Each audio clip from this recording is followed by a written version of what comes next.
Hi, friends. I want to talk to you about something that I absolutely love, and that's curriculum today. Before I talk about that, I want to talk to you about all the different ways that people homeschool. And there's, the traditional 3R approach, and then all the way over to unschooling, and all in between. There's classical education, there's a traditional education, there's Charlotte Mason. There's other ones I'm not naming. I'm not really sure. There's got to be many more. I follow a classical, but also tend to be eclectic. And I probably would have written off unschooling, and probably did when I first started homeschooling, because it wasn't something that I had ever experienced. And then I worked at a community school, which is like half homeschool and half traditional, like actual classroom discussions and lessons.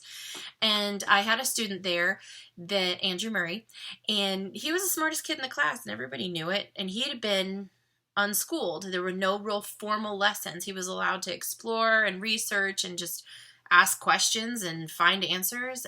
His mom's a really cool lady. And he wasn't a great speller, but who cares? I mean, you don't really even need to know how to spell today, and we have spell check that automatically. Spelling is an important skill, actually, I would say. Anyway, I digress.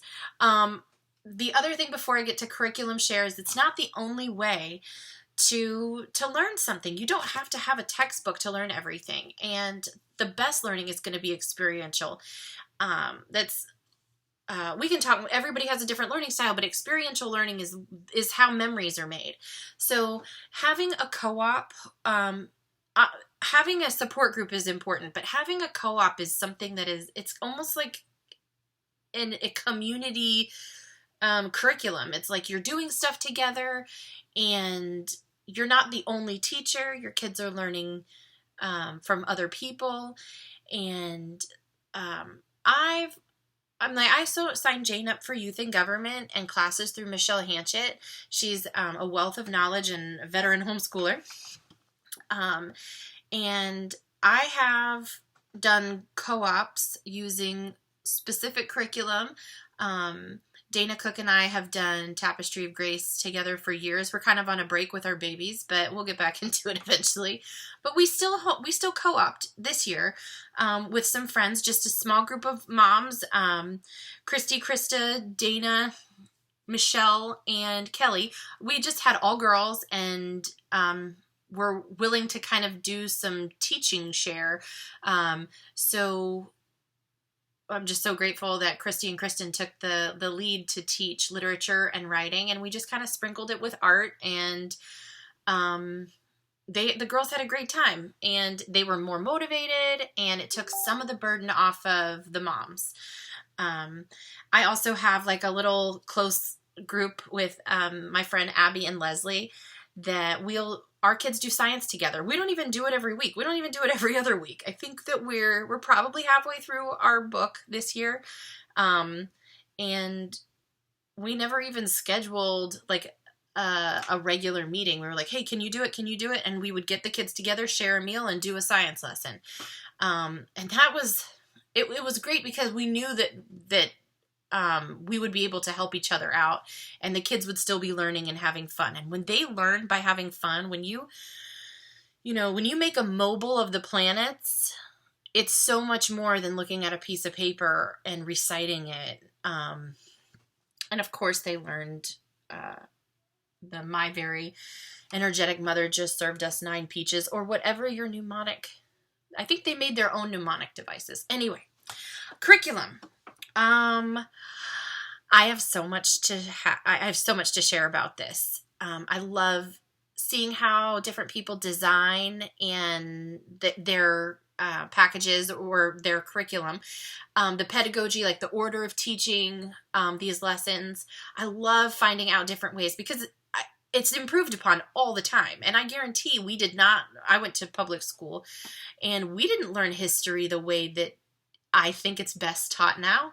I didn't learn anything chronologically. I had no idea that the American Revolution was at the same time as the French Revolution, and that they influenced each other, because everything was so compartmentalized. Like, here's government, and here's American history, and here's early European history, and it just, these chunks, they didn't make connections.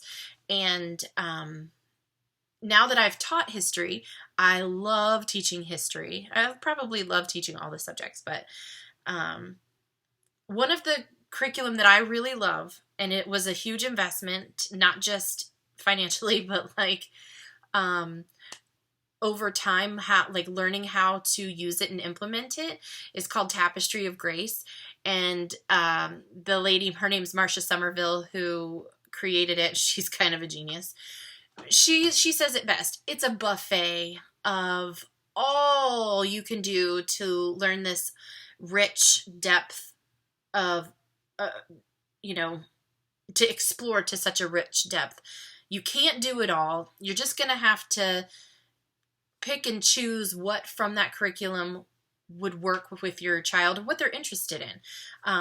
And the other reason that I love it is because I have kids of different ages, and it was a specific curriculum that would keep us all on the same subject, maybe not doing the same reading, maybe not doing the same assignment, but what we were covering, the topic that we were covering that week, they were all covering that same topic. So we'd make the same recipes, and we watch the same movie, and one kid's vocabulary would be at least in line somewhat with the other kid's vocabulary. I'm not using that hardcore right now. We're just not in the season of using it really heavy, but I love that one. I have my favorites for math and science and English. So what I'm going to do is I'm going to go ahead and share. Oh my gosh, I don't want this video to be that long. No one's going to watch it. I'm just going to share a whole bunch of curriculum that I have, and then I'm going to ask other people to go ahead and add to that. Try not to duplicate. Just write down your favorite curriculum, because we have all these people that are joining our homeschool community, and they're just going to get some reviews or some suggestions. I love you guys. Have a great day.